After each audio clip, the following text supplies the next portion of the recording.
It's back. Football and the buy one, get one free promotion over at vitaminenergy.com. It's Warchant BOGO. Buy one, get one free. Vitamin Energy, synergistically formulated to give you all the energy you need to make it through your day, as well as vitamins and nutrients to help out with things like your focus, your mood, and even your immune response. So give it a try. Shake it and take a try. You'll like it. Sip the juice. vitaminenergy.com. Warchant BOGO, the promo code. Buy one, get one free. From Tally to Cali, it's time to wake up. Wake up! Wake up! Warchant.com is your ultimate Seminole sports source. And this is Wake Up Warchant, presented by Vitamin Energy. The vitamins. The energy. Now here's Warchant.com's Aslan Hajavandi and Corey Clark.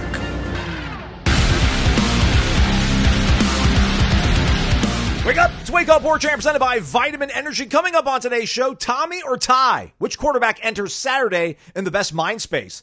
Would a mid-performance from Ty Simpson be enough to put the Tide over? And we discuss how Gus Malzahn has a solid starting 11 and wonder why Tony White does not. Wake Up Warchant presented by Vitamin Energy. VitaminEnergy.com. Shaking and taking. And Corey, at the top of the show, I did a little pre-roll, but it wasn't the same because you weren't the one that delivered the news about the Warchant BOGO being back, but Warchant BOGO is back. Buy one, get one free. I can't wait to mention Vitamin Energy later this week and then hear you give us one of your patented Warchant BOGO. So okay, but that's ready. Later in the week. Later in the week. Okay, good. Warchant.com, your ultimate Seminole sports source. Join us later this evening where we will have a town hall live show with Peter Collins. Peter Collins is the chairman of the Florida State University Board of Trustees. Who else gets that kind of access? Warchant.com. Come join us for only $1 for an entire week. Ira and Tom Lang will be talking to Chairman Collins at 6 p.m. tonight. You can get involved in the mix for only $1 by joining Warchant.com. And if you join Warchant now, for $1 your first week, you can enjoy a complimentary year of The Athletic included with your membership. I still can't believe how this is all happening, but it is.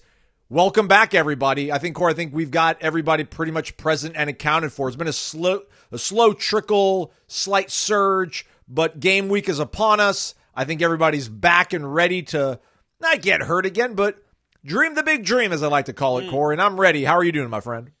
I'm good, buddy. It's game week. It's exciting. Obviously, before we get started talking about Florida State, shout out to Cal Raleigh, who set the Major League Baseball record for most home runs by a catcher in a season, passing Salvador Perez. He's at 49, so obviously one short of 50. And I think he's 5 short of tying Mickey Mantle for most home runs ever by a switch hitter in a season. And again, he's still got like 35 games left to play. So just unbelievable what that guy's doing. And also shout out to Chinese Taipei. For bringing home the Little League World Series. I believe that's their 18th. Jeez. So good for them. Now, they cheated through a lot of those, but let's go ahead and assume this was on the up and up. So congratulations to them and congratulations to all of us that it's no longer on our TVs, and we've officially reached college football season. As Florida State enters the 2025 season, do we still call them 3-time national champion Florida State, or do we now have more that we can claim as we head into the season?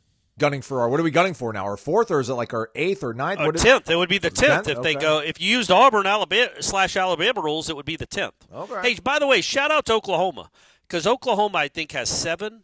Because I went and I was going to use them as an example too in a column I wrote over the weekend, folks. About as I said I might. I did a tongue-in-cheek sort of column about how Florida State could claim 6 more national championships like Auburn did last week. And I looked up Oklahoma because I assumed they did the same thing. And no, they have like 11 unclaimed national championships that are very much like the ones that Florida State has now, where it's like one pollster from one year went back and said you should have been national champs. Auburn and Alabama go ahead and claim those. But, Florida State and Oklahoma apparently don't. So, I'm all for it, man. I definitely think 89, they should go ahead and claim it. They were the best team in the country. They beat the national champs. They won the last 10 games of the season. Don't hold a dumb season opening loss to Brett Favre against you. You beat Miami by 2 touchdowns. And Miami goes on and wins the national championship because they had one less loss than you. Nonsense. So but hey, I honestly would claim them all, and in 50 years, nobody would remember or care. Nobody would look at a 1987 national championship banner and be like, "Oh, didn't they lose that game to Miami?" Nobody's going to look that stuff up. And truth doesn't matter anymore. Who cares about backs anyway when it comes to college athletics? Just claim them all, Aslan. Doesn't 9-time national champ sound better than 3? Yeah, sounds 3 times as good. Yeah, that's what I'm saying. All right, so it is game week. Alabama comes to town, taking on Florida State, August 30th, Doak Campbell Stadium, Saturday, 3:30 p.m. I haven't looked at the line lately, Corey, but I think last time I saw 13.5 out there. Alabama the favorite.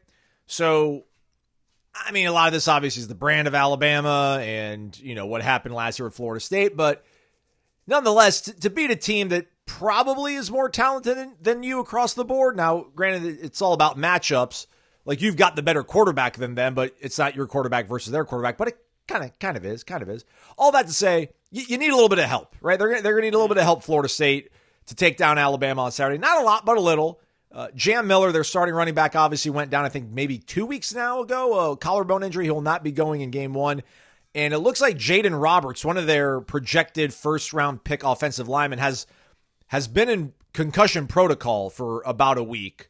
And the folks over at Bama Online this weekend, I did check over there, and they released a projected depth chart. They do not have Jaden Roberts in the projected starting lineup for Alabama against Florida State this Saturday. So Florida State, again, matchups, your defensive line, probably not the strongest thing, or at least not the best matchup going against that offensive line. But if they're missing one of their projected first-round guards, that surely helps. So all things coming up, Noles. But seriously, I don't know. That's pretty much the only thing I pulled away from this weekend when I think about this game. Anything new come to your mind? Or I was out of pocket for a little bit, Corey, so I don't know if I missed anything when it comes to the dynamics of this huge opener. No, I mean, every little bit helps, right? They're down 2 starters on offense, it would seem. Again, we don't know for sure about the linemen, but we definitely know the running back. And I would also hesitate real quick just to pull back a little bit. We don't know that you have the better quarterback. We know you have the quarterback that's proven the most so far. He has the most experience. To me, it looks like you have an advantage on paper, but we'll see what that looks like in real game time situation. Again, Ty Simpson might be there. I don't know, man. Peter Tom Willis. Maybe he sat for a long time and ends up being awesome.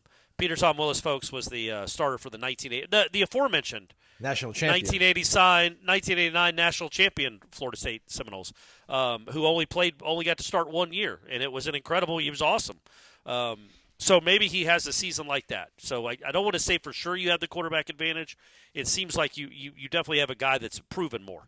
But yeah, man, I think when you're trying to pull off an upset, and when you're you're the decided underdog, that them being without 2 potential NFL players and certainly 2 starters is a nice thing to have. And as we've said, we think that Florida State's weakness, I think, is probably the defensive line, run defense. I think they were last in the ACC in run defense last year. And I know it's a whole different actual defense scheme, but it's some of the same players. And so I don't expect them to be incredible up front or even maybe very good up front. They might be adequate up front. It's nice that Alabama will have to play someone that has not, theoretically, assuming the kid can't play, they're going to be playing someone with not a lot of experience. So that, I don't know it doesn't look like that's moved the line any, Aslan, as I check the apps. Yeah. But it's a nice thing to have, I guess. What could change with Ty Simpson? Like, what is the potential? Is there a rational potential fear, or do you almost have to go irrational to be thinking that he's going to come out Saturday and be a completely different guy than what he was in those limited starts that he had 2 seasons ago? Because I think you guys might have mentioned on headlines, and Ira brought it up, but when you're reading the quotes, and I haven't listened to all the Kalen DeBoer post-scrimmage, post-practice interviews, but it's always been just, not a lot of incompletions, making the right decisions. So, game manager, if you want to call it that. So is that the kind of thing that would scare you? Does that kind of open a door for an upset when you're going up against a quarterback that's probably not going to be the guy that's going to make all the plays to put points on the board for that team, your opponent. Yeah, I mean, I get it. It is such a small sample size of the games that the one start he had. He was not any good, and that offense was a joke, and it still got to play for the national championship. Meanwhile, your team had to sit it out, but I'm not going to bring that back up. I mean, they were up 10-7 on South Florida with 30 seconds to go in the game. They had 10 whole points with 30 seconds to go in the game before he sneaks in for a touchdown to put the game away. But they were deemed good enough to play for the national championship, and Florida State was not. And I don't know if you guys recall, but Florida State was undefeated. But either way, I don't know that those 14 pass attempts, or the 14 dropbacks, the 9 pass attempts that he threw 9 passes in that game. Clearly he wasn't ready to be the guy 2 years ago.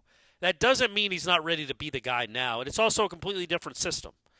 So with the new OC, with Ryan Williams as a wide receiver, I think there are reasons to be, if you're Alabama fans, and I know not many are listening to this show, there's probably reasons to be optimistic that he could be a 21-year-old, mature, waited his turn starting quarterback, and it could actually be good. And just, for whatever reason, couldn't beat out Jalen Milroe last year, and he waited his turn. So cool for him that he's actually there. That doesn't happen a lot for a 5-star to stay in a place where he doesn't start for 3 years.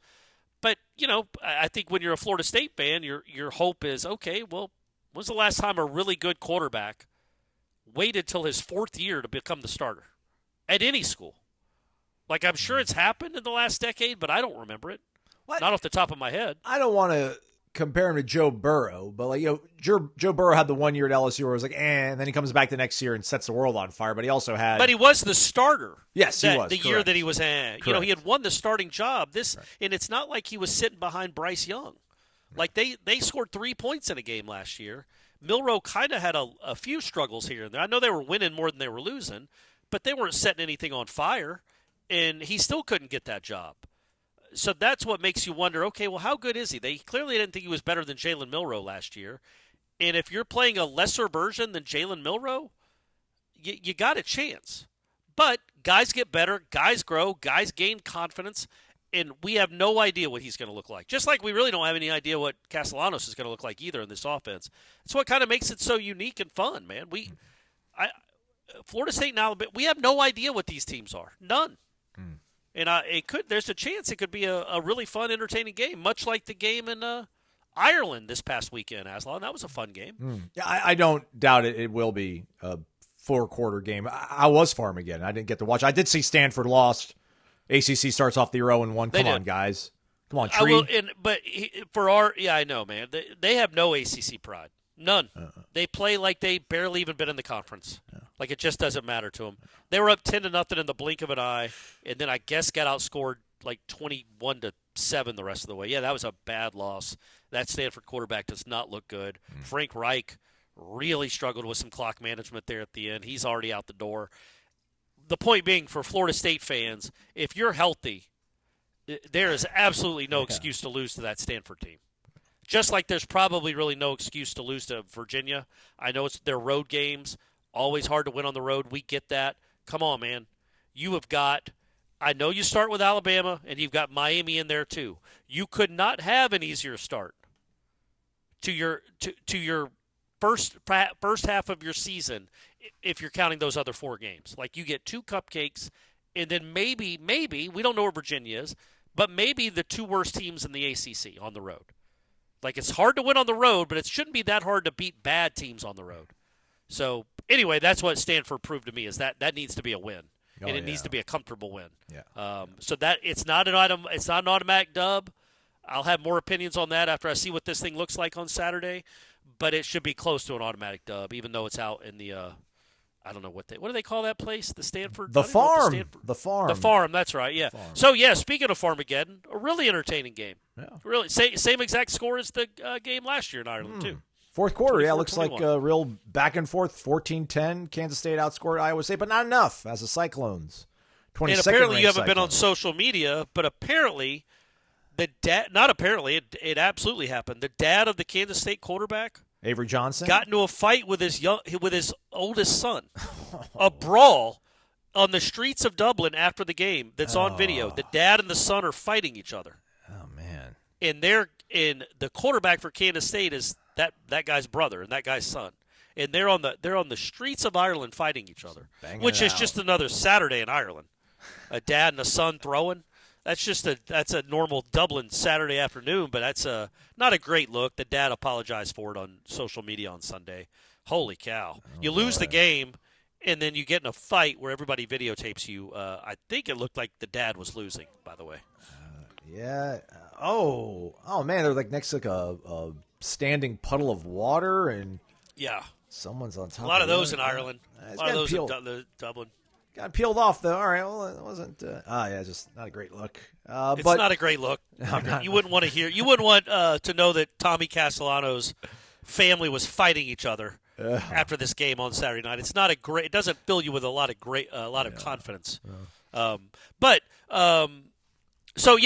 I think real quick, just going back to the Alabama Florida State game that we're going to be talking a lot about this week. If you're asking me, nothing changed. Nothing this weekend changes how I feel. I worry about Florida State up front being able to, even with the loss of a lineman and a loss of a starting running back, to be able to hold up defensively for 4 quarters, because I think they will have to commit more guys to the run, which means Ty Simpson, if he can make some throws and if he gets time, can hit some plays over the top, and they could get some layup touchdowns. If you make them earn it, that would be awesome. Like if they have a couple of 11-play drives, it's not ideal. You don't want the Georgia Tech game last year when you only have the ball 6 times. But I worry about a couple of 8-yard runs followed by a 70-yard touchdown. That's what I worry about, and I just worry if Florida State's good enough up front defensively to compete with Alabama. To compete for 4 quarters and win the game. I think they could be competitive, like you said. I would be surprised if they're blown out. I actually honestly would be surprised if Alabama is covering that game. Maybe they cover, but I don't think they're going to be covering comfortably the whole game. But I wonder about for 4 quarters what that defense will look like. The Can't Miss Kickoff Tour presented by Modelo starts off in Tallahassee, Florida on Friday at the Corner Pocket Bar and Grill, partnered up with Home Field Apparel and Garnet and Gold. Things start off at 5 p.m. First 100 fans get free wings. First 200 fans get free Modelo drafts. Our guy, Travis, the car rental guru, Corey, when I grabbed my truck, which, by the way, I thought I was going to be a truck guy, Corey. I was a truck guy for about 18 hours, and then I had to fill it up with gas, and I'm like, I am no longer a truck guy. That was expensive. Yeah. But he asked me what time he thinks he should get at the Corner Pocket Bar and Grill. I'm like, it starts at 5, 4:30, 4:45. Probably you should be able to get there in time for free wings and drinks. Like, well, I was going to show up at 3. I'm like, all right, well, that early bird gets the worm, right? So chicken wings would apply to that and the free Modelo drafts. We're also going to raffle off, and by we, I mean all of us here, Home Field, Garnet and Gold, Corner Pocket, Warchant.com, raffling off 2 tickets to the game for Saturday between Alabama and Florida State. You also get a first look at new Home Field and Garnet and Gold exclusive apparel. Wear your Home Field apparel or show proof of purchase from Garnet and Gold in the past month. I think that will get you involved in the raffle. So come on out this weekend, Corner Pocket Bar and Grill. If you can't make it to the game, come back on Saturday and watch it. But we're all going to be there Friday. And Corey, you and I, we got to actually do probably some pre-production and figure out what we're going to talk about live for 30 minutes up there. But all right. I'm looking forward to it, Corey. It should be a good time, man. It should be a good time. I'm sure there'll be a vast number of people there, all excited, all believing, all hopeful. Yes. So, yeah, and there's supposed to be a little bit of live music on Friday night, too. Nice. Like a little, I think it's acoustic is what Bill was telling me. It's not going to be like an actual band. But, yeah, man, it should be a really good time. So show up and show out, as the kids say. Kids say stuff like that, right? Yeah, that's right. 2475 Appalachia Parkway, the Corner Pocket Bar and Grill. We're back. It's Wake Up Warchant presented by Vitamin Energy, vitaminenergy.com. We're going to try to get somebody from Bama Online on the show this week, but in the meantime, we're going to talk about the Alabama game. So, Corey, can a game manager, can a very conservative-based Alabama attack, is that enough to beat Florida State? I mean, if this kid doesn't make any special throws on third down, if there isn't any kind of improvised runs, because apparently he's got some athleticism, maybe some more athleticism than some of us might think off the hoof.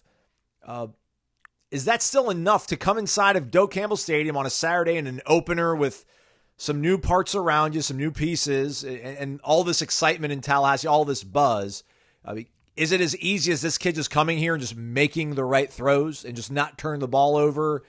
I mean, if he doesn't throw for more than 220 yards and doesn't turn the ball over, is that enough for Alabama to come and beat a Florida State team that we think is going to have a little bit of firepower, at least, and especially firepower relative to what they had last season? I mean, it's a fair question, Aslan, but the answer is I don't know. Because I keep it real, Aslan. Well, how do you see it playing out? Is this like a slobber-knocking 21-17 game where, just both offenses are struggling? It's going to come down to field position and maybe one turnover? Or is this going to be a little more loose handling and 30, race to 31 or something like that's going to win in? And in that case, I think you probably will have to make a couple special plays at quarterback, even if you're that guy. Yeah, I mean, they could win with a Haynes King game for sure. I don't know if Haynes King was Superman in Ireland, but he was good. He made some big plays on third down, made some runs. I think I don't know if – I guess I shouldn't say this. I don't know if he's as athletic as Haynes King, if he's the running threat, but I assume he's close. I mean, again, he was a dual threat. Dual threat. Wow. He did have a 70-yard run last year. He is an athletic kid. This is not again, it's not Peyton Manning or Tom Brady back there. He can move. So let's just assume he runs like Haynes King, which is a really good runner. Yards. By the way, Corey, 208 total yards out of Haynes King last season. Not bad, especially when you consider the possessions. I mean, I think they only had the ball 6 or 7. In fact, the Farmageddon this weekend in Ireland had more possessions in the first half than Florida State Georgia Tech did the whole game. Just an unbelievably weird game that Ireland one was, mainly because Florida State couldn't get off the field defensively. But yeah, I don't think Haynes King was I didn't think he was incredible in that game, but he was good. He was the best quarterback. But yes, to answer your question, they can win a game where he is just serviceable if they can run the ball. And I'm assuming they're going to be able to run the ball. I could be wrong. If they can't run the ball, I think they're going to have a real hard time winning. I think he's not an afterthought. He's the biggest part of their game. He's the biggest part of their offense.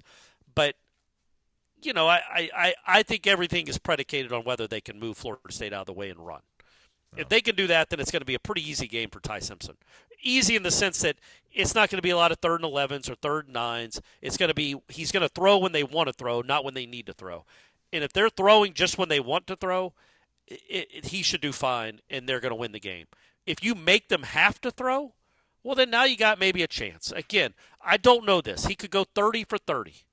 He for 400. I have no idea what this guy is. I just know watching sports a lot in my life that first-time quarterbacks can struggle. They're not all Jameis Winston's, man. And this guy's been in Alabama. This is his 4th year, and he's just now getting a chance to really start. So I don't expect him to be Jameis Winston. So he could struggle on the road against a team that's desperate and hungry like this team is. So we'll see. I don't think he needs to be special, though, if that's what you're asking.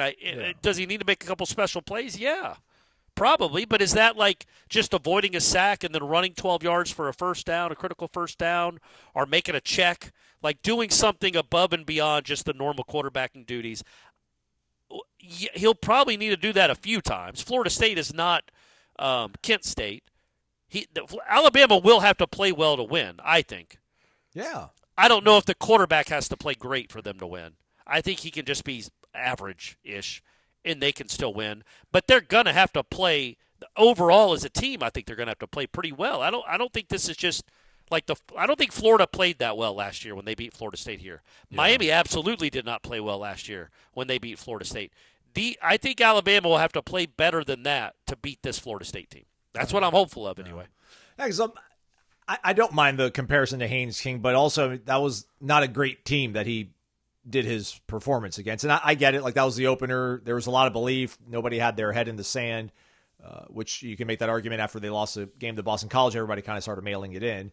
I don't, but there's some people that do. But yeah, Right. Haynes King kind of performance, that would be a bummer. If he's only going to have 200 total yards of offense and you cannot beat them, I would be shocked if that's what happens. I think for Alabama to win, he's going to have a pretty strong stat line. I really do think so. We can talk about them wanting to run the ball and how that's going to be an advantageous matchup for them. But when you are Florida State and you realize and you know, right, Corey, like that is what Alabama wants to do. And you just need to, I don't want to distill this and make it sound simplistic, but it really is about being physical. Like it's embracing what you need to do, which is run with reckless abandon, like play with good pad level, all these things that matter when it comes to winning the matchup between the offensive line and the defensive line. So if Florida State can show up with that kind of effort, which I think they will, with that kind of crowd behind them, game one, and then you have a little bit of a confusing defensive look when it is 3rd and 7 with this brand new quarterback, I think that creates turnovers on downs. Maybe not turnovers on downs, but that's going to bring the punt unit out more often than not. So I think we can sit here and talk about the fact that they've got this offensive line. You have kind of maybe an undersized or undermanned defensive line. But I don't think it's just going to be as easy as them just lining up and run the ball, because I do trust that Tony White and Terrence Knight will figure out the right numbers, the right looks to give the help they need to slow the run game down. So I'm not saying that you're resigned to it, but I know on paper that sounds like a really simple kind of like all in Alabama's favor, and then that's off to the races for them. But I don't think it's going to play out as easy, especially in game one. Like for all the uncertainty that we have, week one's everything's out the window, I think, right now. Yeah. Well, yeah, and I was going to say, like, there were times those two quarterbacks in Ireland this past weekend are both experienced guys. The Kansas State guy was like, maybe he was the freshman of the year. The Avery Johnson. Yeah, man. I know really he threw for like 30. He had like 30 touchdowns last year. And then the Rocco Becht guy, it feels like he's been at Iowa State for a while, and they looked a little rattled at times out there. It's because it's game one. Yeah. Not that they're rattled like they're overwhelmed by nerves or anything. It's just it's game one. It's not everything's flowing exactly right. So the fact that it's his game, it's literally his game one, because that South Florida game is like that barely counts if it counts at all. This is his first real start. It's his first start after being the presumed starter for 8 months. Like he was the starter there. They didn't. I don't think they announced he was going to start till like 2 or 3 days before that game. And then this one, he's known for months and months that he was going to be the starter. And now, that could be a good thing, or it could be kind of a nerve-wracking thing. So we'll see. You just have no way to know. But I just think that they can. I think they can survive him having a subpar game and win. I do not think Florida State can survive Castellanos having a subpar game. Okay. You got to win the quarterback advantage if you're Florida State. I absolutely think that. I don't know what that looks like, because neither one of them, I don't know if they're incredible passers, either one of them. But what does that look like? Who's the better quarterback? If Florida State can win the quarterback battle decidedly, then they got a real shot, man. It's not a guarantee. Like, if they win the quarterback battle against, I don't know, man, Stanford or Virginia, well, they could win comfortably and should. But against Alabama, that gives them a fighting chance. Not 80 a fighting yards, chance. 80 yards if Castellanos outgains them by 80 total yards. Is that enough? No, I don't look at it as a yardage thing. I look at it as like a non-turnover thing, a special plays thing. Because, look, a guy. Remember when Geno Smith threw for like 500 yards against that LSU defense? You remember that? Yeah, man, it was the one with Honey Badger and maybe Patrick Peterson was there. They had an incredible secondary, and Geno Smith threw for 500 yards, but they were always down the whole game. Like the yardage isn't that big a factor to me. It's the drive extending plays, the special type plays, being the best, just being in control, man, making the plays that win games. And everybody that watches football knows what those look like. So that's what I mean. So I can't. I guess to say it, I couldn't put a number on it. Definitely more touchdowns. You want to be responsible for more touchdowns and more touchdown drives, obviously. But I think if Castellanos wins that, if he's the best quarterback on the field by a pretty good margin, you've got a real chance, not a fighting chance. I didn't mean to say it. That sounds like you've just got you've got no puncher's chance. Yeah, right. Basically, you just got to throw wild haymakers and hope you connect. You're completely outclassed. We don't know if Florida State is completely outclassed. We don't. They're bigger, older, and presumably better than they were last year. Much more, much bigger, much older, much better. You hope, but I still don't think they're on the same level as Alabama. I could be wrong, but I don't think they're on the same talent level as Alabama. But they're close enough that if their quarterback plays really well, you can win the game. You can win the game. It would be right there for you, I think, if Castellanos has a good game. I don't want to put all that pressure on him that it's like, he's got to have a great game or Florida State isn't going to win, but I feel like that's probably close to the truth. And it might be for a couple more games later on this year, where you're going to have some special type stuff out of your quarterback to win this thing. Listen, I will take it. I will take a win by any way, necessary.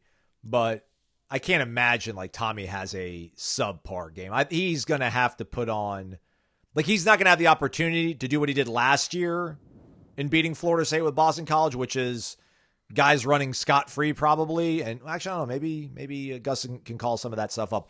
I think it's going to have to be very much reminiscent of what he did in Chestnut Hill 2 years ago. Like that's the kind of performance, again, to beat a team I think, is probably a little bit more talented matchup versus matchup with you. So, hey man, he's making enough money. He can handle the pressure.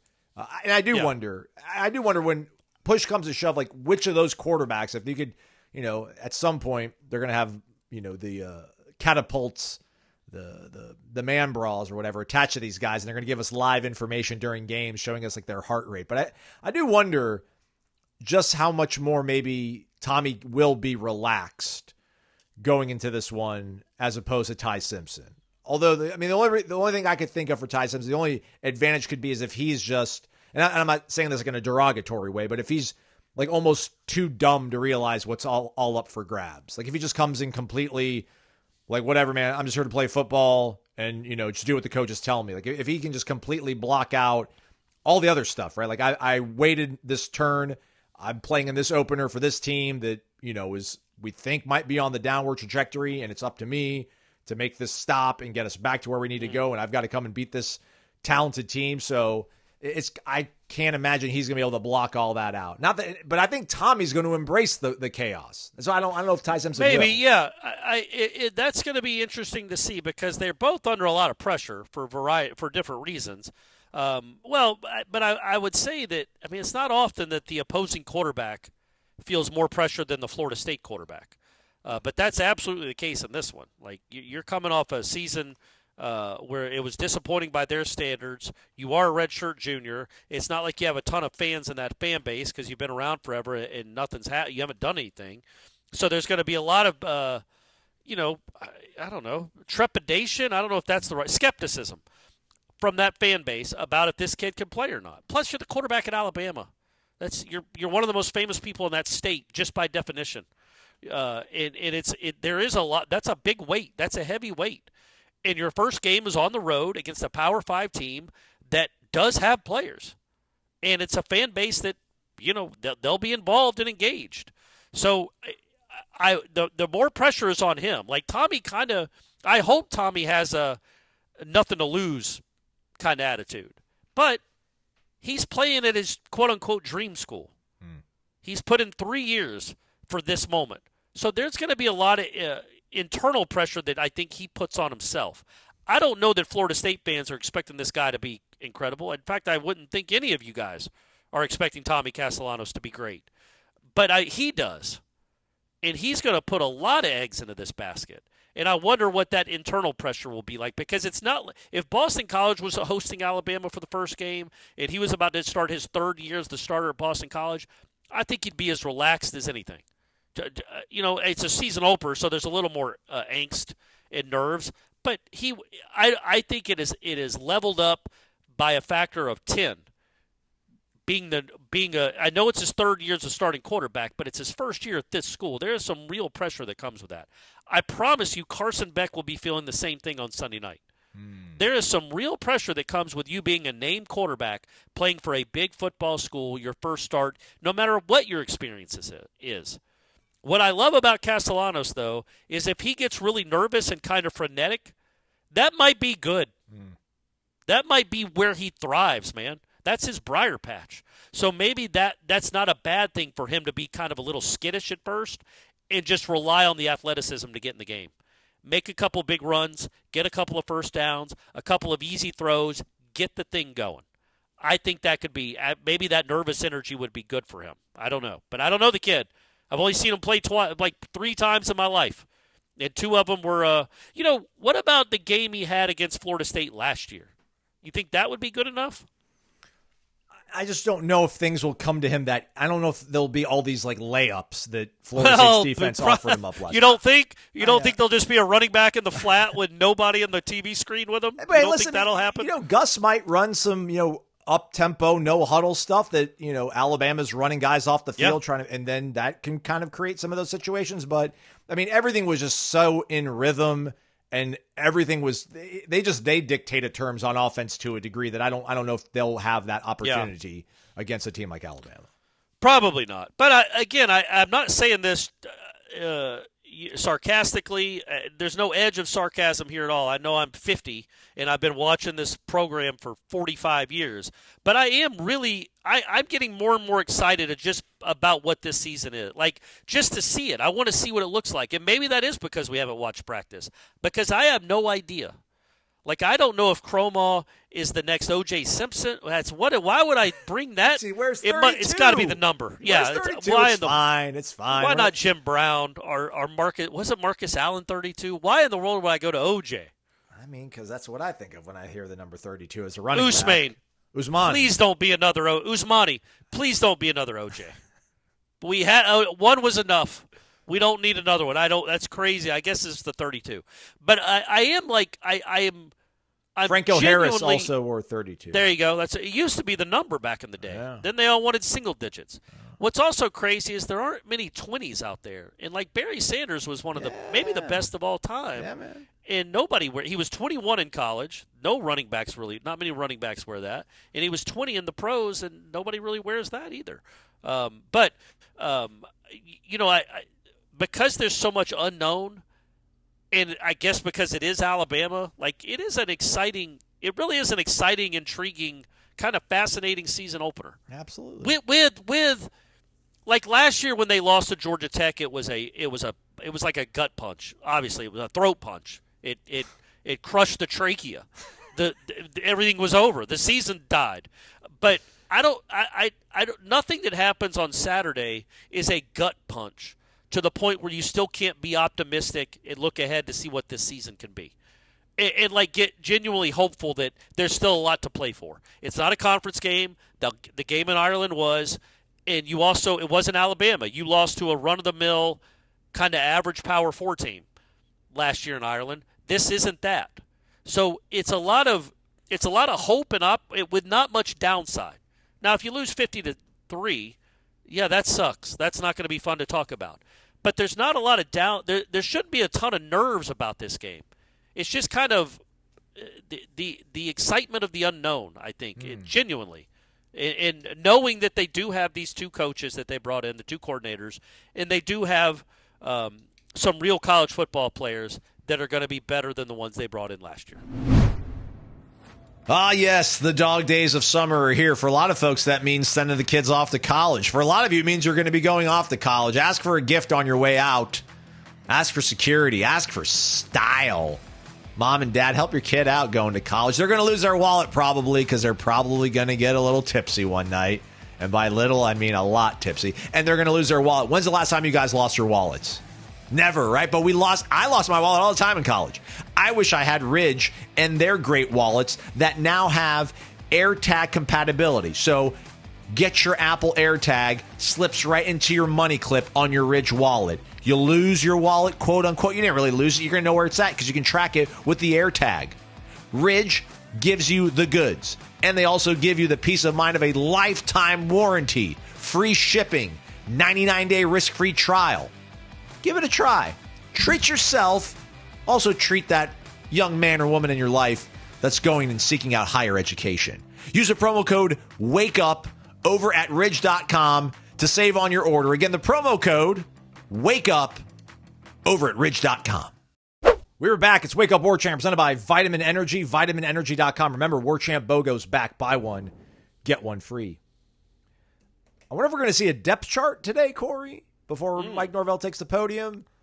We usually do, right? Yeah. Is there anything that could change your calculus that you would see on the depth chart? Like if Chroma is listed first, I'm sure it's going to be Roydell or Sawchuk or, but if it was just like Chroma and then a line of delineation, that's like the only thing I could think of that would, I don't know if it would change my calculus of how I think the game is going to turn out, but it could definitely add more excitement to what I think is already going to be an exciting matchup, and there's so much energy already surrounding this one.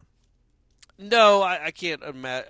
Not in a positive way. I mean, if I saw like, if Brock Glenn was hey Brock, you're my boy, you know that clearly. Yeah. But if Brock Glenn was on the top of the depth chart, or Squirrel White wasn't on it at all, that could be obviously I would think a little bit differently about the game, and that has some negative repercussions.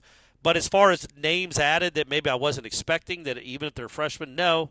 Not really, because I think Boggs is going to play. I think Amari and Landon Thomas hopefully are going to be playing tight end, along with Randy Pittman, who I am very excited about, just for the duration of the season. And Cromwell is going to play. So, no, I don't know that there's anything I could see on the depth chart. I am interested in – well, I'm just interested in what it looks like. What a wonderful thing I just said. Really insightful there. But are they going to have just 11 dudes, 11 starters? They know they awesome. are. Are they going to have 5 oars? Like, how does Tony White do it? How does Tony White want to do it? In knowing that it really, for some of those positions, it really doesn't matter. Like, I know that offensive line, it matters. Yes. Defensive line, sure, but they're all going to play. Everybody on the two deep is going to play, so I'm genuinely interested. Like, are the Desir brothers, either one of them, twins? They're not just mere brothers, everyone. They're twins. They came out at almost the same time.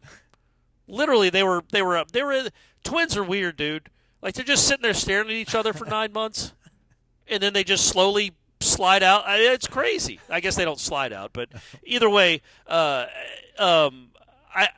they going to be on the two deep? Who's going to be the linebackers? Where's Shaheem going to be? Like, the offense, I feel like whether it's Roydell, Chroma, Sawchuk, they're all going to play. What's Jalen Lucas? Where is he even listed there? But we kind of know what the offense is. What would it mean if Daniel Lyons and KJ Sampson were on the two deep and the Desir twins were not? Like, guys that we haven't heard really a lick about. Yeah. Versus guys that we've been hearing continually lauded and praised. Maybe KJ and Daniel Lyons are just sleeping giants, and they didn't want to give away the secret. Weapons. I mean, I honestly, I'm not sure I expect the Desir twins to be on the two deep, just because there's only, if it's a 3-3-5 that you're showing, there's only going to be 6 defensive linemen on there, and I assume it's going to be like Diggs, McCray, Jackson, Williams, Jones, and Jenkins. So I would be surprised if the Desir twins were on there anyway. If they are, good sign and bad sign, right? Like we talked about. But now at this point, I'd be surprised if Lyons was on there because we just haven't heard anything about him. Who are your starting linebackers? Who's your starting safeties? The defense is where I'm going to be looking at the most. I think the offense, we know. We basically know the 3 wide receivers. We know the tight ends. We know what the offensive line will be. Maybe Rizzi's a starter, but we know the 6 that are in contention there. We know the running backs. We know the quarterback. The defense, man, other than like Darrell Jackson and James Williams and Jerry Wilson, like legitimately, there's like I don't know that we know a surefire starter. Elijah Herring, I guess. Yeah. And that's about it. Like Earl Little's apparently still in a battle. Shaheem Brown, we don't even know if he's the way they talk about it, if he's even on the two deep. So, the defense has a lot of question marks that maybe a depth chart will answer, or maybe there's going to be 25 oars because Norvell's mad that he has to give real injury reports now. So he's going to take it out on the depth chart to start the week. Weird. By the way, does he have to give an injury report this week? I think on because I thought it was for conference. But I thought that was just for conference games. Yeah, no, you're right. It's a good I point. don't know if it's not an NCAA rule. It's a Right. conference rule. Yeah, right. So if it's a non-conference game, I feel like he might not have to give that out. But maybe he doesn't know that. No. So we'll ask him. Be like, Mike, obviously you have to tell us, so go ahead and tell us. But yeah, I don't know that he has to give an injury report, but he might give us one anyway. Is there anything Mike Norvell can say today, Corey? Tone, tenor, substance? No. Ask yourself that, Aslan. What would you hear? Oh, I meant positive. I think there's a way he could talk where you'd feel like, oh, no, something's wrong. Yeah. But if he's talking up this team and he seems genuinely confident and excited to show the world. Yeah. Again, I know, but it doesn't matter. He did it last year, and it was so bad that you would not make the same mistake this quickly. Like, I'm not saying he couldn't come back 5 years from now and say that and then have a bad team. So you're saying if he does it again this week, he really means it. Like, there's no way he would be, faking it this time. He really means it because he knows how bad he looked last. I see some validity there, but no. To me personally, there's no way he can sound.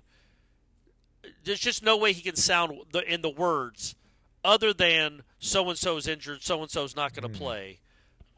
There's really nothing that I will take from it that gives me any more hope or confidence that I already have. I don't know how to frame this question without it sounding critical. I don't want it to be critical, everybody. But when we talk about we feel good about the offense because we kind of know what their starting 11 is, and then we talk about this defense, Corey, and it's like, well, there's these question marks. We don't know who's going to fit in where. What do we think Gus Malzahn did, knows, the planning maybe there's more planning in advance between him and Mike Norvell when he took this job to make sure they got all the pieces they need. Whereas with Tony White, very similar circumstances, brought in a whole bunch of new guys, but it seems like there is, and he actually has some more guys, I think. Listen, man, KJ Sampson, Daniel Lyons, Omar Graham, Justin Cryer, Earl Little, KJ Kirkland. These are guys that were here last year. So Tony White didn't have to go do this whole reboot the way that Gus was like, all right, man, I need 5 new offensive linemen, I need 3 new receivers, I need a new running back, and I need a new quarterback. Yet he somehow went out and got everything we think checked off the box, whereas Tony White had a lot of returning pieces, added a lot of pieces, but we're kind of sitting here and on the outside, there seems to be a lot of uncertainty for how they're going to line up and where guys are going to go and how they're going to fit into the big picture. Yeah, I mean, it's a fair point. I think that also, like, it's good and bad, right? Like, he had a lot of returners, but he has a lot of returners from a not good defense. So it's guys that haven't really established themselves as good college football players yet. So, yeah, I just think it's more about. Is it astonishing almost when we think about what Gus Malzahn's pull off? If they win this game, right, and they're going to win it on offense, I think. We're going to sit here and we're going to talk about a guy that went out within, I don't know, man, 72 hours almost probably and went and got all the guys, maybe not 72 hours, but within like 2 weeks and got all the pieces he needed out of the portal to turn around and beat a team that was a faux playoff contention team last year that returns pretty much every part of it. Yeah, I don't know, man. I think that astonishing. I tried, everybody. I tried for 45 minutes to have a podcast. I'm kidding, Corey. It's fine. I don't know that it would be astonishing in this day and age at a place like Florida State to put together an offense that can go score some points. Yeah, but what was astonishing was last year. That was astonishing. This year, you just need to be decent. And when you're Gus Malzahn, you get yourself a quarterback that's elite athletic. I can't even say it. He's an elite athlete. There we go. Oh, yeah. With some receivers that can play now, and a tight end that can play, in a solid group of veteran offensive linemen. I don't think they're going to be a great offensive line, but I think they can be solid. That's going to score some points. It just is. That's a good recipe to score points. It's not a great recipe to put up 40 against Alabama necessarily, but it's a good recipe over the course of the season to score in the neighborhood of 350 to 400 points. And if you get to that area, you're going to win more than you lose. Defensively, when you're introducing a brand new defense and you keep a lot of the same dudes that were here last year. Somebody like Justin Cryer, who told us he didn't like this defense at first. It doesn't fit him. He wouldn't have come to Florida State if they were playing a 3-3-5 when they recruited him. Right. That's obvious. So Darrell Jackson might not have either. We don't know how they fit into this offense. Defense. I think Darrell Jackson can fit into any defense, but I'm also ready for him to be a dude. Like a dude. Like when they're highlighting him in the third quarter, saying Darrell Jackson is a game wrecker. Not we hear all these numbers, and yeah, he had a nice PFF grade, but he's not making a real impact on the game. He's got to make impact. Like Florida State, great defensive tackles of the past, impact. So, but again, I know that's not what you asked me, but I started thinking about that. Like, I'm ready for Darrell Jackson to be Darrell Jackson. The Darrell Jackson we've been hearing about for 2.5 years, it seems like. Be that guy. There's a lot of question marks because I just don't think because I feel like the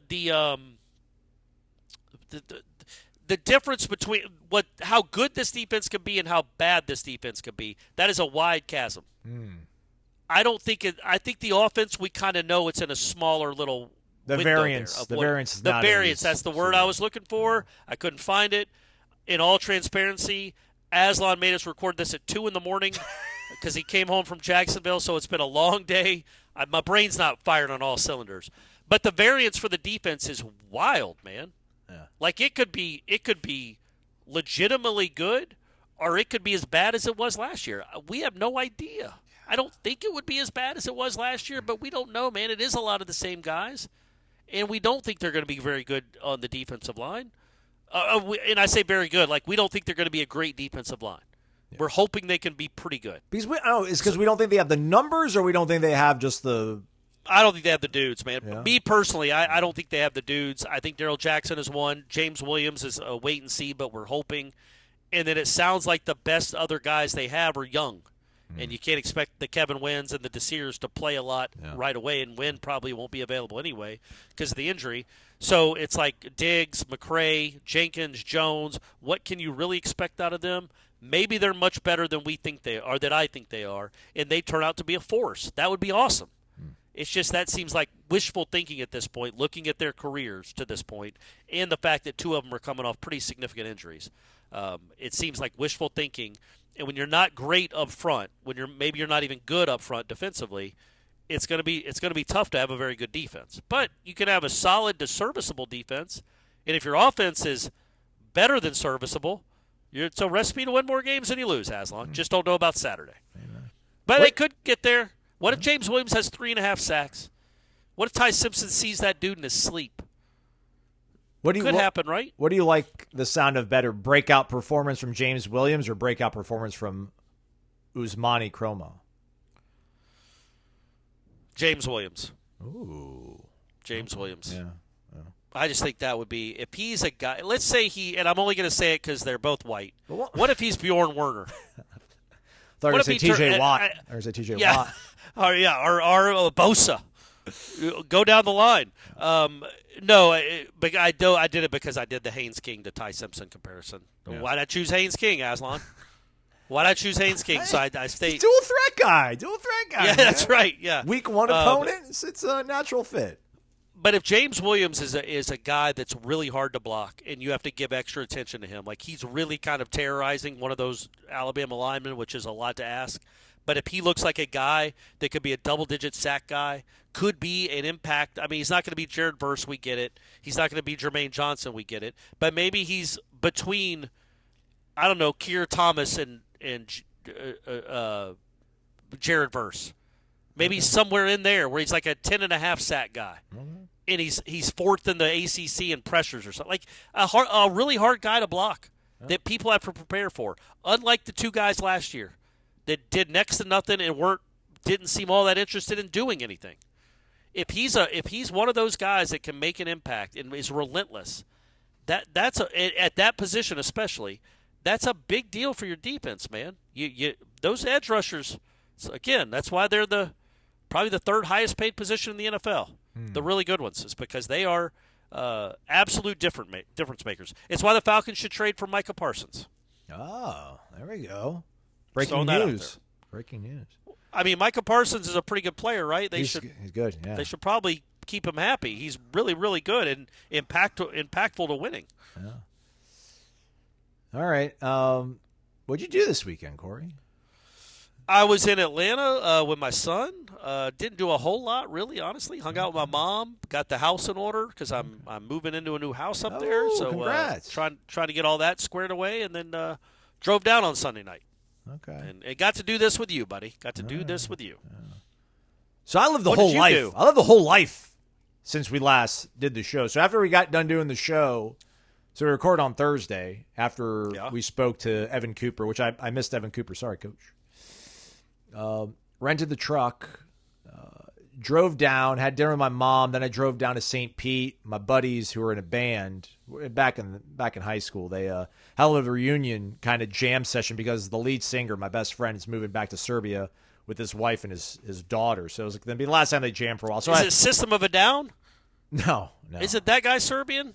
Is Wake it- Up. I guess it's Serge Tankin. That's his name. I don't know. He might be Serbian. He might be Slavic. Probably. I'm going to look that Slavic. up. Keep talking. Sorry. So afterwards, we go out for some cold ones. Friday, wake up, drive all the way out to Ybor City to the IKEA with my mom. Since my mom's with me, I had to go see my dad, but my mom and my dad don't get along, so go drop my mom off back home, 50 minutes away, go drive down, hang out with my pops. After I'm done hanging out with my pops, I go back up, hang out with my mom, have dinner with her, my brother, his girlfriend. Then I meet up with all my buddies after their poker night, and then go and have some cold ones. I went home to pick up some rugs from my dad for the new house in Jacksonville for Abby, and also a headboard that got delivered to my mom's house because this retailer doesn't ship store to store. They only ship locally, and they had it in stock only back in Clearwater. So I got this truck so I could go load it up with all these trinkets for my lovely girlfriend. And then I drive up to Jacksonville on Saturday. We go to IKEA to pick up some more stuff for my order, but it rained for like 3 hours straight in Jacksonville, and I didn't want to get out the car and wrap it in plastic and transport it. So we go back to the house. We assemble the bed with the new headboard that we have. Sunday, I scrubbed the entire house, like the whole first floor, because it was disgusting, which is crazy. You move into an apartment or you move out of an apartment, there's like a 30-point checklist. You sell a house, it's like, all right, whatever, good luck. Here it is. Bye. Here's the keys. It's like, you guys couldn't run a mop on this thing ever? What else? A bunch of things, Corey. It was a really, and I thought I was a truck guy, and I'm no longer a truck guy. It was a busy weekend. Then I drove back and got here late at night, and we did the show. But I'm ready. I'm good. I can do this, Corey. I will not break. I'm good. I can do the bi-coastal thing. I look forward to it. Serge Tankin is from? I saw it. He's from Lebanon. Oh, okay. Yeah, there's two of them from Lebanon. One looks like he from Armenia. Oh, okay. Yeah. But he is from Lebanon. Okay. So I was way off, so I apologize, everyone. All my System of a Down heads out there, I apologize. I'm only familiar with the one song, but it's a banger. It's part of our Chop Suey. Yeah. Yeah, it's part of our our live shows for the opening. Or is it always our opening? I think it's in all of them, man. Okay, all right. Is that on your mix list playlist that she made for you? No, because I don't think we ever played that song. I don't think we. Maybe if we did, it might have been 2018, which is precedes. Oh, okay. Well, tell her she needs to add it. I'll tell add Stephanie, it. I need another quilt. I want another quilt. You need to start adding some more songs to that playlist. All right.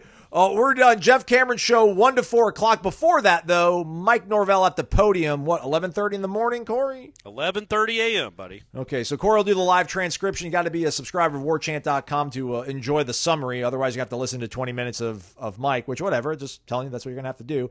1 to 4 o'clock, Jeff Cameron Show. 6 p.m. live show, Town Hall with the FSU Board of Trustees Chairman Peter Collins. Tune in. Tap in for that. We're here. We made it, everybody. Welcome back. It's game week. Yeah, it's man. game week. Yeah. And Florida State does have a chance this weekend.